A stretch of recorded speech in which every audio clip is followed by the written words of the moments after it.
Sabi sa akin ni Pia, nandun ka daw sa kwarto ni Jenna. Kung nasan ka, Mommy, dun ako. Tatakas kita. Anong ginagawa mo dito? Paano ka nakapasok dito?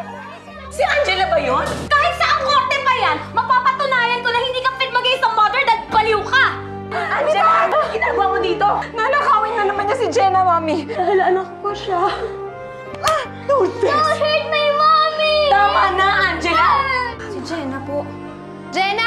Wala man lang nakakita na nakalabas siya. Wala ni isa sa inyo. Hanap na po ako kung saan-saan pero hindi ko po siya mahanap eh. Gumawa ka na naman ng bagong problema. Pag may nangyari masama kay Jenna, hindi kita mapapatawad.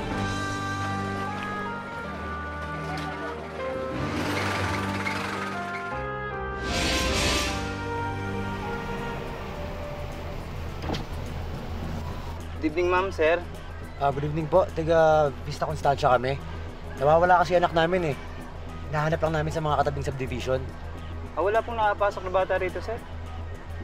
Hindi, baka naman pwede mo kaming payagan pumasok ng sandali. Sisilipin lang namin. Sige po. Tingin na lang pong ID, sir. Ito po. Salamat po. Salamat po. Sige po. Thank you.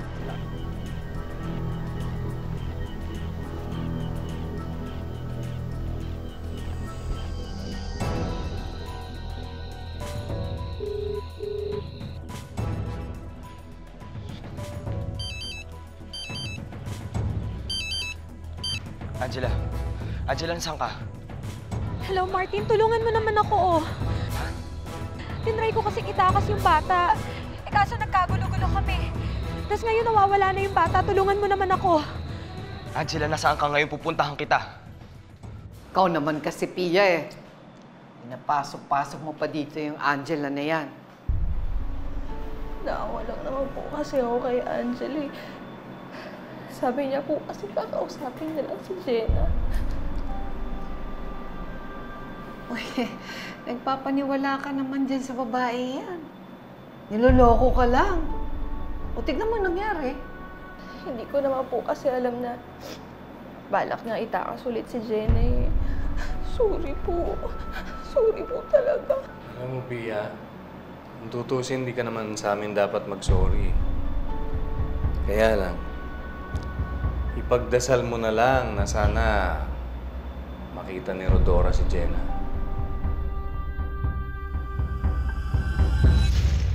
Kakatutok na sa batang yun. Nagkakandaletse-letse tuloy yung buhay niya. Imbis na gagalit ka, halika na. Naghihintay si Angela doon. Puntahan na natin siya. Puntahan mo mag-isa mo. Hindi ako sama sa...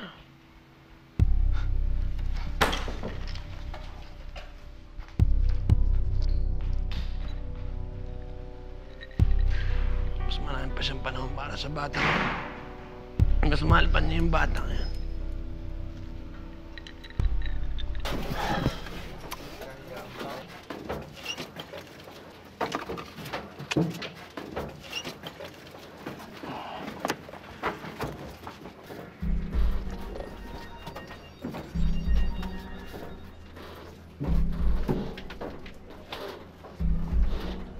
Saan ka ba, Neng? Sa Marlin Village po. Marlin Village? Hindi ko na ruta yun eh. Saka gagarahin na ako. Mabuti pa, sumakay ka na sa kabila. Sige na.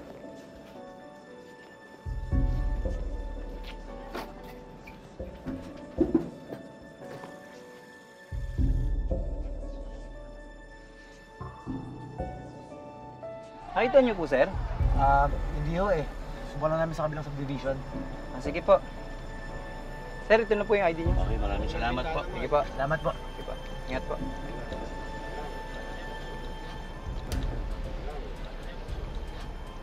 Nakailang subdivision na tayo, wala pa naman tayo makita.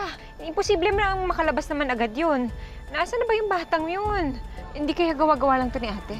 Peter, sandali. Paanong gawa-gawa lang? Yung pumunta siya doon para magkagulo kami, mag-away-away. Tapos makatakas si Jenna. Pagkatapos kinuha ni Martin si Jenna at inuwi, inalis. Planadong lahat.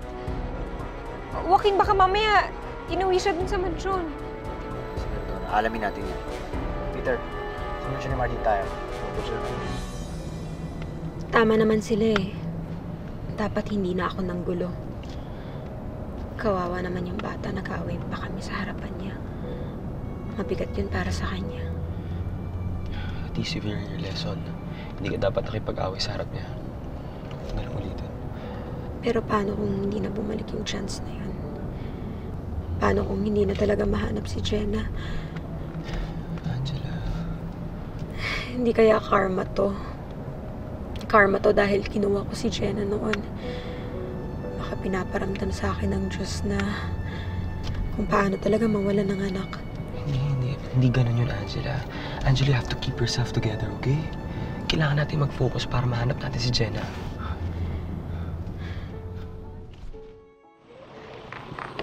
Uy, ang ganda oh! Ang ganda oh! Ang ganda sa sapatos mo. Oo nga! Uy! Ang ganda naman ng sapatos mo. Oo nga. Thank you. Anong thank you? Arbor na yan. Hubarin mo na. Dali! Kapitan mo, dali! Don't! Don't! That's mine! Arte-arte mo. Yun na, kawawa naman. Ayoko nga. Ang ganda oh. Oo nga. Thank you ah. Tara. Tara na nga.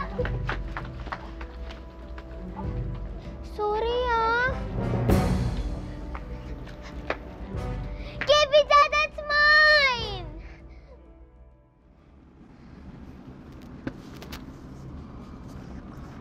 Rodora? Rodora, bakit? Kinakabahan kasi ako eh. Parang may masamang mangyayari kay Jenna.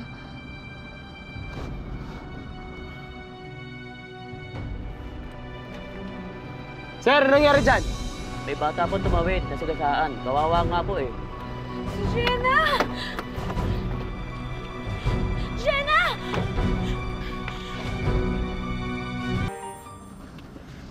Rodora, huwag ka naman magsalita ng ganyan, no?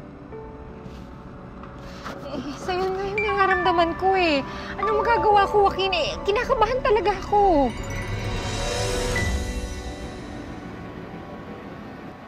Kilala niyo ho? Sige, ligan.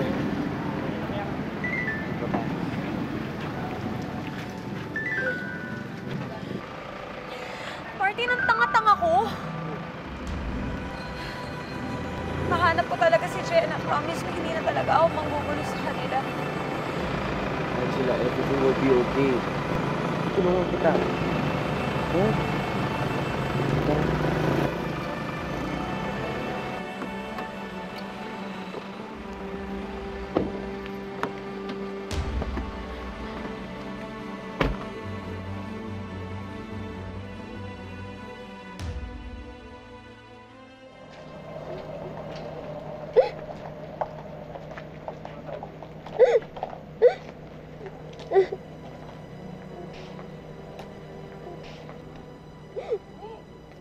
Bakit umiyak ka? I want to go home. Nawawala ka?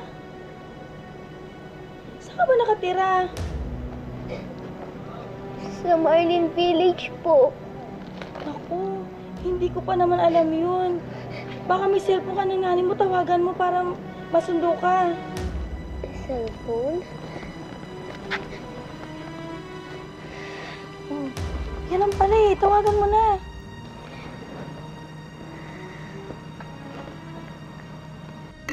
Oh, sino yan? Si Angela. Hello? Hello, Rodora.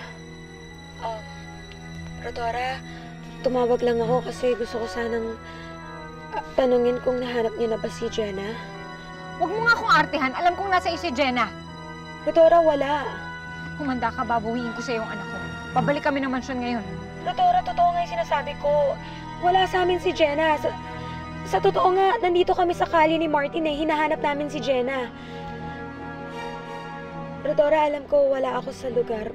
Pero humihingi ako ng pabor sa'yo. Kung makita mo naman si Jenna o sabihin mo na sa akin.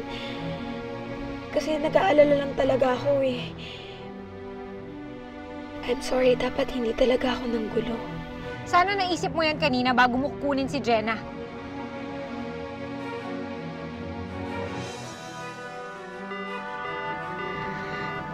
PC.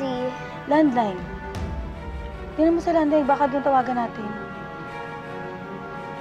Oh, ayan naman pala akin na.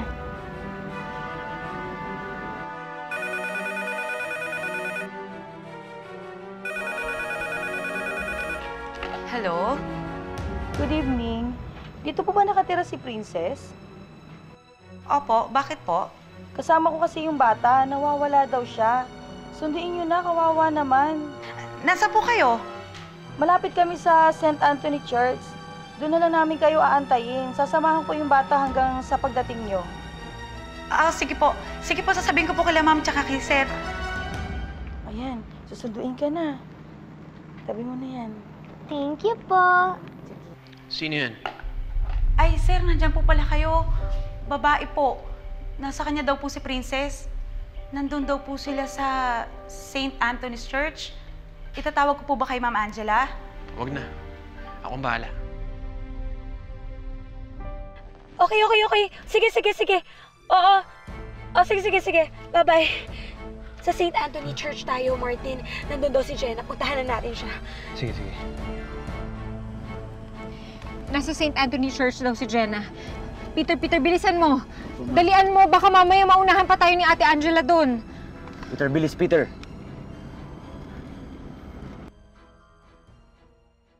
Where are they? Malapit na siguro yung mami mo. Hintay-hintay lang tayo. Huwag kang matakot, Ning. Hindi kita iiwan dito. Ha?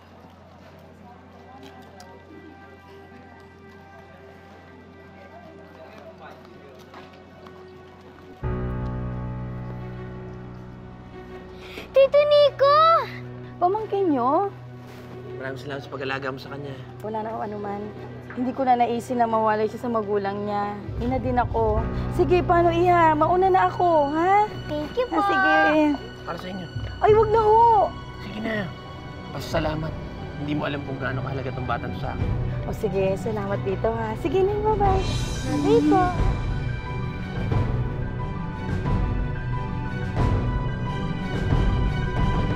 Wala na bang ibang daan? Traffic rush hour. Naku, kanina pa nag-aantay si Jenna doon.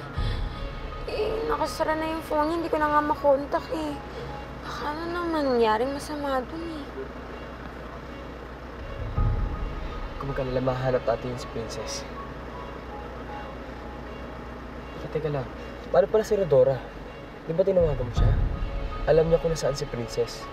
Pag nauna sila sa atin, sigurado akong hindi niya ibabalik si Princess kung nakita na nila siya. Kaya ako nga siya tinawagan eh. Gusto ko malaman nila na handa na ako makipag-ayos sa kanila. Pahig ka na mawala si Princess? Jenna, yun yung totoong pangalan niya. Hindi ko pa siya kayang pakawalan, pero kaya ko makipag-usap kay Rodora. Makipag-ayos. Para kahit sana makita ko pa siya. Kahit sandali. Kahit pahiram lang. Lahat gagawin ko. Sasakripisyo ko ang lahat para kay Jenna. Buti na lang dumating kayo, Tito Nico. Akala ko nga po hindi ako makakauwi. Saan ka ba uwi, Jenna? Sa mami ko po. Sabi nila, tunay mong mami, yung kapatid ng mami Angela mo. Pero po si Mami Angela ang gusto kong makasama. Tito Nico, pwede niyo po ba ako dalhin kay Mami Angela?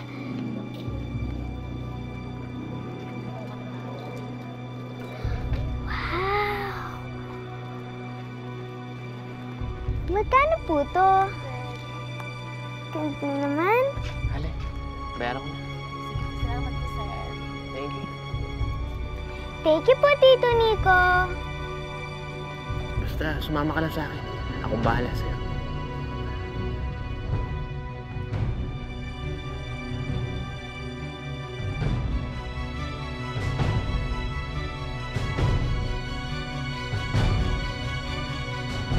Kung gusto talaga akinin ni Angela si Jenna, bakit siya tumatawag sa atin? Baka ito yung paraan niya para makipag-ayos na.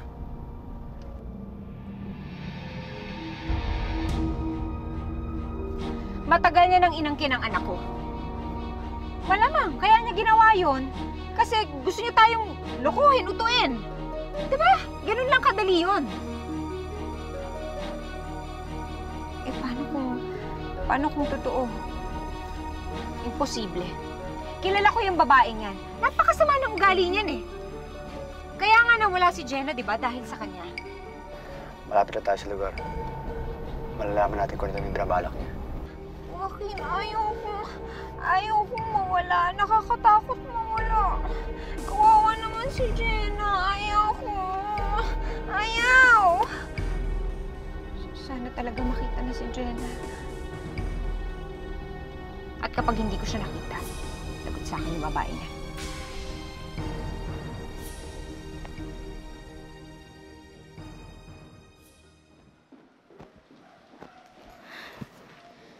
Nasaan po si Mommy? Sabi niyo po nandito si Mommy. Wala siya dito eh. Pero pupuntahan natin siya. Pwede wait na po natin sila Tito Martin? Sabihin niyo na lang po na andito ako. Huwag kang makulit. Dadaling kita sa mami mo. Tara. Sir? Ayoko po. Ang ginagawa mo dyan? Sir, saan niyo po dadalhin si Princess? Hinahanap po sila ni Sir Martin tsaka po ni Ma'am Angela. Pwede po bang antayin na lang natin sila? Tatawagan ko lang po. Nakausap ko na sila. Huwag mo silang tatawagan. Ako nang bahala makapag-usap sa kanila. Sir, bakit niyo ba isasama yung bata? Saan niyo po siya dadalhin? Yaya, ano ka ba? Ikaw yaya ka dito. Kaya makinig ka sa akin, akong boss mo. Sir, kasi kanina pa nila hinahanap si Princess eh. Teka lang, sir, tatawagan ko na po. Ito na po, tatawagan ko, sir. Princess, di ba gusto mo makita nanay mo? Dadaling kita sa kanila ngayon.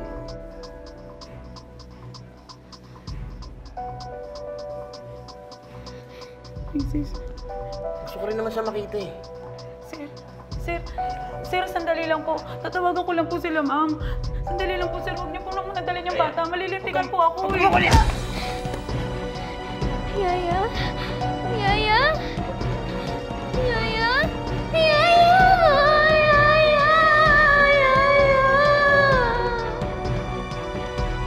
Jenna! Jenna! Jenna! Jenna! Jenna! Angela? Ate, nasan ang anak ko? Nasan si Jenna? Sabi niya sa akin, nung tumawag siya sa akin, napuntahan siya dito eh. Sabi ko na nga ba, pinagluloloko na naman tayo nitong babae to eh. Nasaan si Jenna? Nasaan siya? Kawawa naman si Jenna! Asa si Jenna? Hoy, isang babae ka. Sandali, yun. Saan mo dinala yung anak ko? Ilabas mo si Jenna! Rodora! Huwag dito! Huwag dito! Anong Rodora? Hanggang ngayon ba hindi mo pa rin ako kilala? Hindi ako si Rodora! Ano may kasalanan ka rin eh.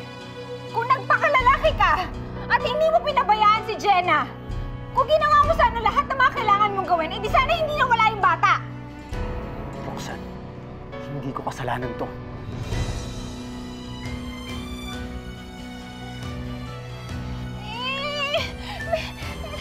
Pero nasaan siya?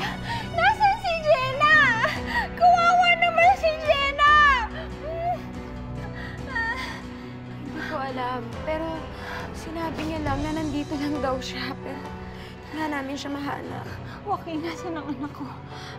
Nasaan si Jenna? Hindi ko kaya pag nawala si Jenna. Nasaan siya, Joaquin?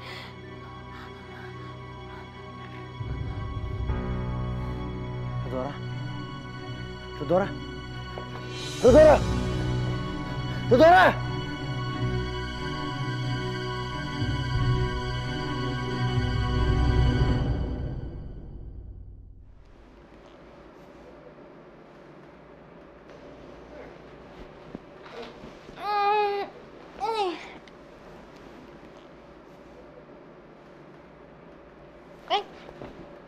Saan po ako? Rowena, si Rodora. Kailangan ko siya makausap. Sige. Dali lang po ah.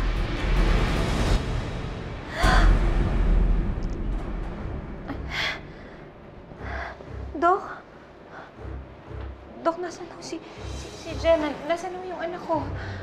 Rodora, nawalan ka ng malay kaya ka nandito. Pero okay na yung vitals mo.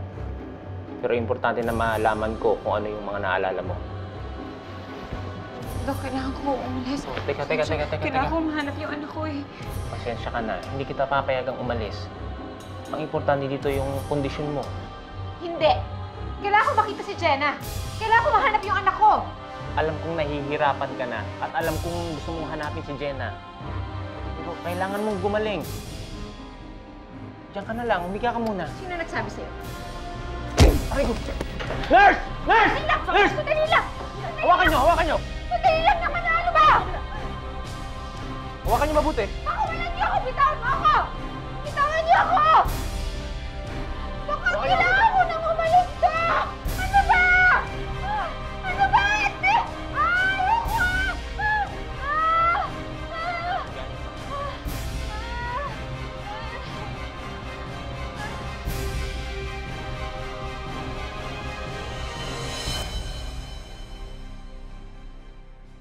Hindi ko naman to ginusto mangyari to. Ang alin? Ang ma-stress si Rodora? O ang mawala si Jenna? Pareho. Mabuti pa siguro humingi na ako ng tulong sa mga pulis.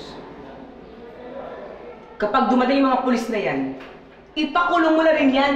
Lourdes. Kidnapper siya eh. Niloko niya tayo. Mula noon hanggang ngayon, sinisira niya tayo. Nahihiya ako na nanggaling ka sa akin. Lourdes.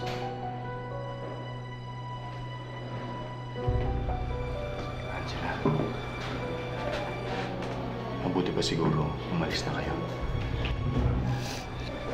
Tara na. Pinapangako ko po. Ayusin ko po ang lahat ng gulong to. Gawin mo yan, Angela. Huwag yung puro ka pangako. Gawin mo! Lourdes, tama na. Tara na. Sige na.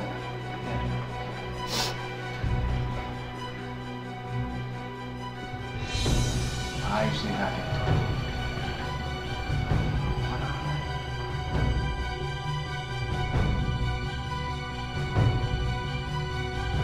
I'm sorry to say, but she's getting worse.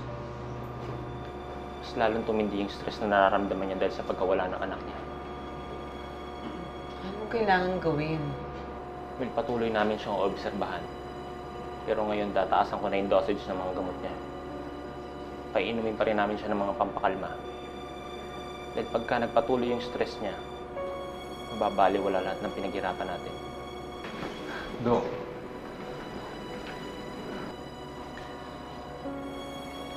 Dok, pwede ba tapatin niyo na ako?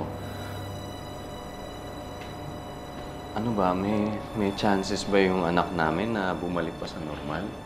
Oo naman, lagi namang may chance. Pero dahil sa stress na pinagdadaanan niya, mas mahihirapan tayo. Kaya nga, i-advise ko uli na confine natin siya dito para mas lalo ko siyang matutukan. Eh, kung yun ang makakabuti para sa kanya, hindi yun ang gagawin natin.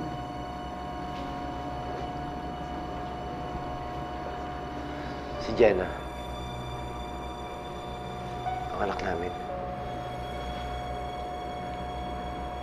Siya lang makakatulong kay Dora para gumaling siya. Kung may babalik natin siya, babalik na sa ayos ang lahat. Kahit maibalik natin si Jenna, may babalik nga ba? Maaayos pa ba ang lahat ng ito?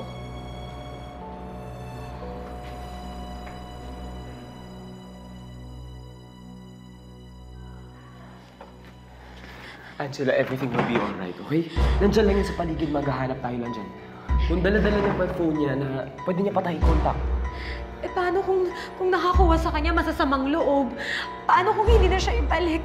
Alam mo, Martin, natatakot ako eh. Natatakot ako na baka may mangyaring masama.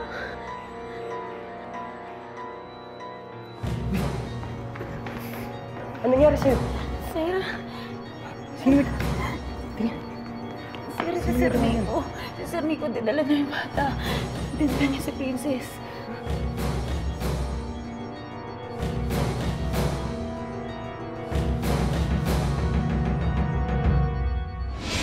What were you thinking, Nico? Asan yung bata nag-aalala si Angela? Yun naman ang gusto ko eh. Nico, kung gusto mo akong makuha, kunin mo na ako. Hindi natin mahanap si Jenna kung nakailata ka lang dito. Eh, sinabi ng doktor kasi hindi ako pwedeng magkikilos eh. Hayaan mo lang ako. Ako nang bahala sa lahat. Ano bang ibig mong sabihin? Ako na maghahanap kay Jenna. Morning, Doc. Martin, sigurado ka naman ba na makikipagkita sa'yo si Nico? Hawak ko lahat ng pera dito sa Pilipinas, kaya makikipagkita yun sa akin. At pag nakita kayo, darating yung mga agent para ulihin siya. Siguraduhin niyo lang, taligtas si Jenna. Kapag pinadampot mo ako dito, patay ang bata. Kaya huwag mong gagawin yan. Nicolas Ledesma! Sumuko ka na! Kung hindi rin tayo magiging mag-asawa, mabuting mamatay na lang tayo pareho.